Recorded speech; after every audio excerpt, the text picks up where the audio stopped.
WNBA finals. And so I'll leave it there. I mean, I'm just obviously disheartened. I'm a human too. I have a family. I have 2 kids who are devastated by these comments. And so all I'll say is just, it's obviously WNBA finals. And so I'll leave it there. I mean, I'm just obviously disheartened. I'm a human too. I have a family. I have 2 kids who are devastated by these comments. And so all I'll say is just, it's obviously been for months. The sports world has been losing its absolute mind over one specific number. $76,000. That is the embarrassingly low salary the WNBA handed to the most popular female athlete on the planet, Caitlin Clark. It was a figure that became a global punchline, highlighting just how broken the system was. But the days of paying peanuts to superstars are officially over. Reports have just leaked that Commissioner Kathy Angelbert and the league office are currently in a state of panic. They have finally exposed a new financial blueprint for 2026 that doesn't just double Caitlin's pay, it shatters the entire ceiling of women's sports. We're talking about a contract proposal that could make her the highest-paid female basketball player in history virtually overnight. But here's the catch that no one at the league office wants to admit out loud. Even with millions on the table, it might not be enough to keep her. To truly understand why this new leaked contract is such a bombshell, you have to understand the level of disrespect that started this whole mess. Let's be real for a second. Caitlin Clark filling out NBA-sized arenas while making a substitute teacher salary was never going to be sustainable. When the news dropped that her rookie deal was worth less than what an NBA mascot makes in a single month, the internet went nuclear. It wasn't just bad business. It felt like a total lack of situational awareness from the WNBA. You have a player generating tens of millions of dollars in ticket sales, shifting the entire economy of cities like Indianapolis, and the league is cutting her a check that barely covers rent in a major luxury apartment. The WNBA was essentially robbing their own golden goose in broad daylight, hiding behind an old collective bargaining agreement that was written before the Caitlin effect existed. But the pressure from the fans and the sheer undeniable amount of money Caitlin was generating forced the league to look in the mirror. They knew they couldn't keep this charade up for another season without facing a revolt. So, where is this sudden mountain of cash coming from? This is the part the commissioner tried to keep quiet until the ink was dry, but the details are staggering. The WNBA recently secured a historic media rights deal worth a massive $2 billion over 11 years. To put that in perspective, their previous deal was absolute pocket change compared to this. We are talking about a valuation explosion that simply does not happen in sports without a catalyst. That catalyst wears jersey number 22. Networks like ESPN, Amazon, and NBC didn't drop billions of dollars because they suddenly felt charitable toward the WNBA. They did it because the data showed that millions of people are tuning in specifically to watch Caitlin Clark. Commissioner Engelbert knows that without Caitlin, that valuation drops like a rock. She had no choice but to expose the reality. The league is suddenly flush with cash, and the players, specifically the one carrying the league on her back, are coming to collect. Here is the leak that has everyone in the sports agency world talking. According to insiders regarding the upcoming collective bargaining agreement negotiations, the league has proposed a radical shift for the 2026 season. They are looking at a system where the top players, specifically the faces of the league, could sign a base salary of nearly $1 million. That is more than a 400% increase from the current Supermax contracts. But it gets even crazier when you look at the fine print. With revenue sharing, marketing bonuses, and the proposed in-season tournament prize money included, Caitlin's potential take-home pay from the league alone could eclipse $1.5 million a year. This isn't just a raise. It's a complete restructuring of how women's basketball works, designed specifically to accommodate the superstar economy that Clark created. It's an admission of guilt, a desperate attempt to fix the wage gap before it destroys the league's public image. But you have to ask yourself, why is the commissioner offering this now? Why the sudden rush to leak these massive numbers for 2026? Because she's scared. There is a new wolf at the door, and it's called the Unrivaled League. This is the new 3-on-3 league founded by WNBA superstars Breanna Stewart and Nafisa Collier, and they're playing by a completely different set of rules. They aren't just offering salaries. They are offering huge six-figure checks and, more importantly, equity. Actual ownership in the league. Reports surfaced that Unrivaled was preparing a Lionel Messi-style offer to lure Caitlyn away for the off-season, or potentially if things go sour with the WNBA for good. This put the WNBA in a chokehold. If they didn't come out with this $1 million proposal for 2026, they risked watching their biggest star walk away to a competitor that treats her like a business partner, not just an employee. The existence of Unrivaled exposes a massive flaw in the WNBA's business model. For decades, the WNBA relied on the fact that they were the only game in town. If you wanted to play pro ball in America, you played for them. But now, with private equity entering the game and player-led leagues popping up, the WNBA has lost its monopoly on talent. Unrivaled is promising a 3-on-3 format that is faster, pays better, and doesn't require players to travel overseas to dangerous countries just to make a living wage. The commissioner sees the writing on the wall. If Caitlyn Clark decides that she prefers the equity model of Unrivaled over the salary model of the WNBA loses its leverage with the TV networks. This $1 million contract leak is a defense mechanism. It's the commissioner screaming, "Please stay. We can pay you now." Naturally, this sudden influx of money brings new problems, specifically inside the locker rooms. We've already seen the jealousy narratives floating around the league all season. The hard fouls, the side-eye in interviews, the vets claiming Caitlyn is getting too much attention. Imagine what happens when the 2026 contracts kick in. You are going to have veteran players who have grinded for a decade, destroying their bodies for the game, currently making $200K. Then they're going to watch a third-year player sign for $1 million plus. It's going to create a divide in the locker room that the commissioner might not be able to fix. The hazing we saw in her rookie year, the DG Carrington fouls, the Kennedy Carter hip checks, might look like child's play compared to the target on her back when she becomes the league's first $1 million woman.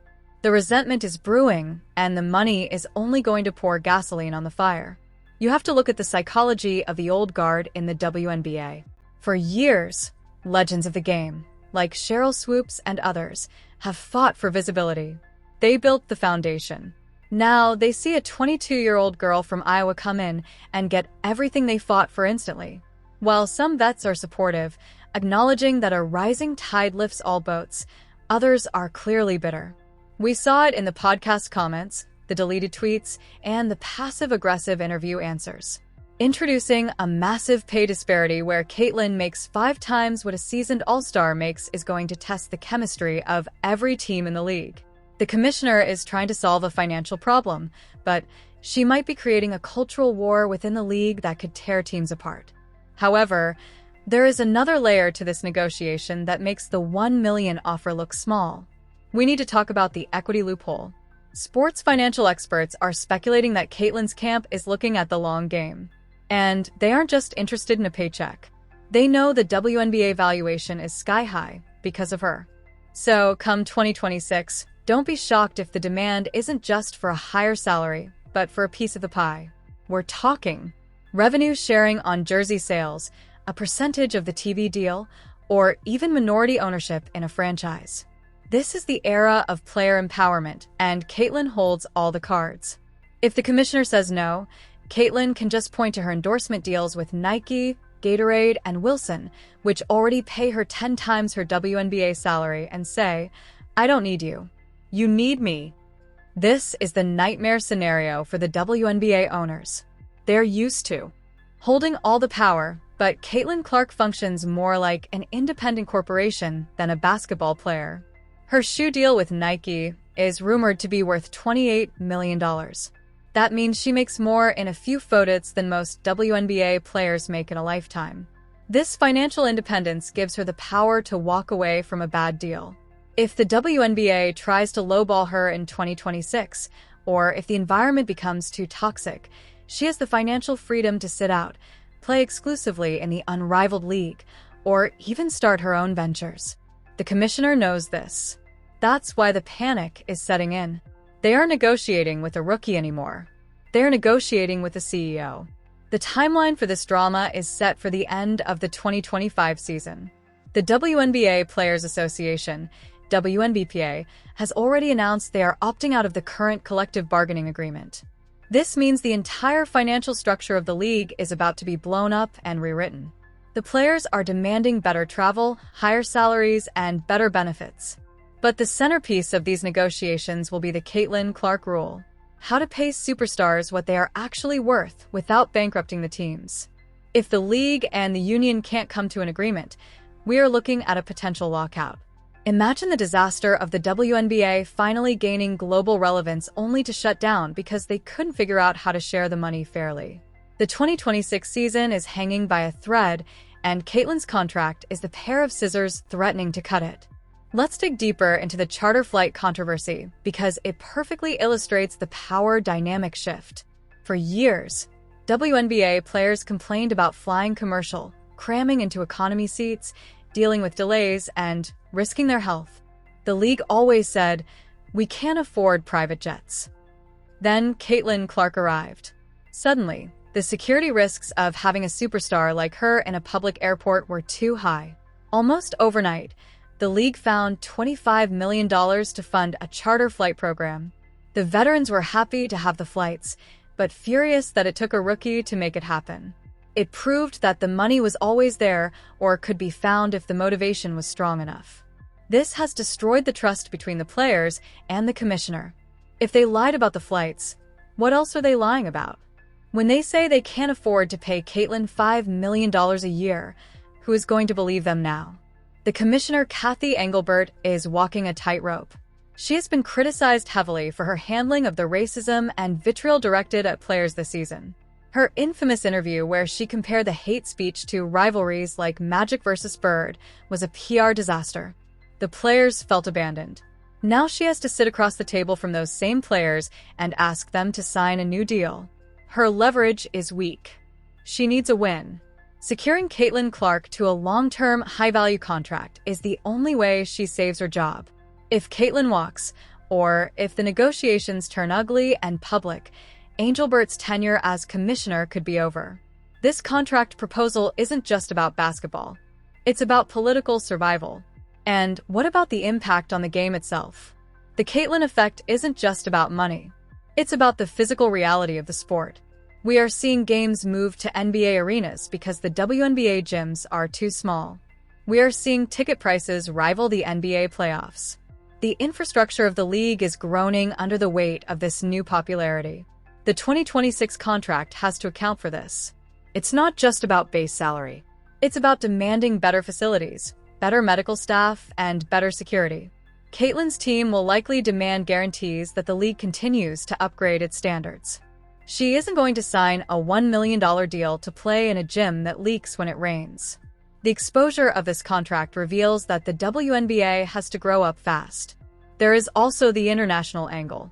Teams in Europe, specifically the powerhouses in Turkey and Spain, have been watching this closely. Fenerbahçe, a Turkish club with massive resources, pays its stars significantly more than the WNBA max.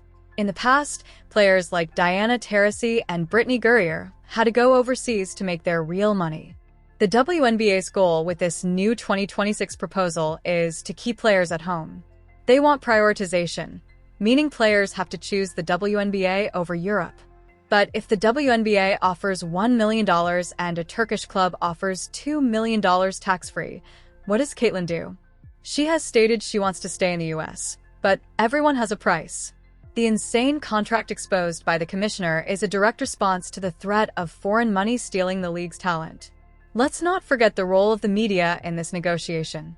ESPN and Amazon have a vested interest in Caitlin getting paid and staying happy. They didn't buy the rights to broadcast a lockout.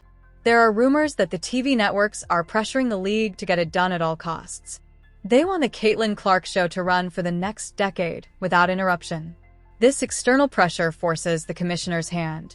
She can't play hardball with the players when her biggest business partners are telling her to fold.